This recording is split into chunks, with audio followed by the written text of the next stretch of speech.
रविवार 7 सप्टेंबर 2025 पासून पितृपक्षाला प्रारंभ होत आहे. हिंदू धर्मात या दिवसाचंही खास महत्त्व आहे. पितृपक्षात पितरांची पूजा आणि श्राद्धविधी केले जातात. असे केल्याने पितृदोषापासून मुक्ती मिळते. यावेळी पितृपक्ष 7 सप्टेंबरपासून सुरू होऊन 21 सप्टेंबरपर्यंत संपेल. खरी श्रद्धा आणि समर्पणाची भावना बाळगून पितृ प्रसन्न होत असले तरी काही गोष्टी रोज लक्षात ठेवल्या तर जीवनात सुखशांतीचा मार्ग मोकळा होऊन पितृदोषापासून मुक्ती मिळते.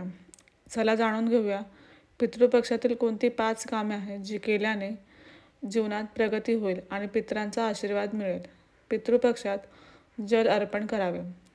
पितृपक्षात दररोज तर्पण करावे, परंतु ज्यांचे आईवडील हयात आहेत त्यांना तर्पण करण्याचा नियम लागू होत नाही. ज्यांचे आईवडील हयात आहेत त्यांनी रोज सकाळी आपल्या पितरांचे आणि अधिष्ठाता दैवतांचे ध्यान करताना सूर्यदेवाला जल अर्पण करावे.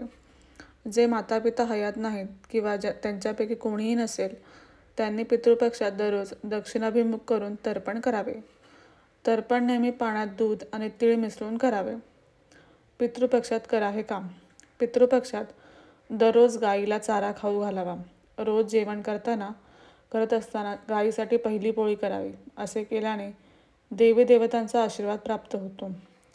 पितृपक्षात पूर्ण भक्तिभावाने गाईला चारा दिल्यास श्राद्धविधीचे पूर्ण फळ मिळते आणि पितरही संतुष्ट होतात, असे शास्त्रात सांगितले आहे.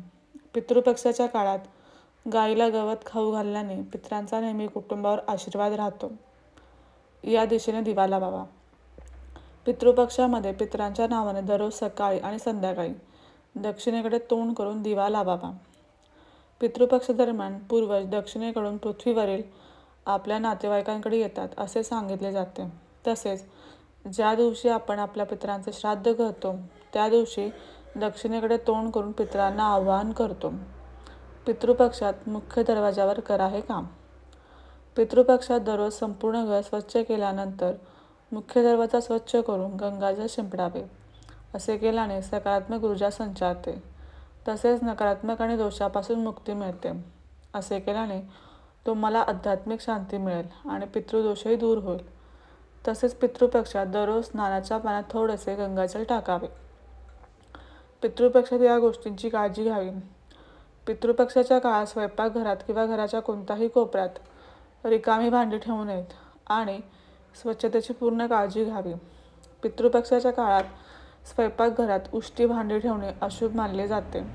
रात्री उष्टी भांडी ठेवल्याने लक्ष्मीचा कोप होतो आणि पितृदोष देखील होतो. त्यामुळे पितृपक्षाच्या काळात उष्टी भांडी घरात ठेवू नयेत.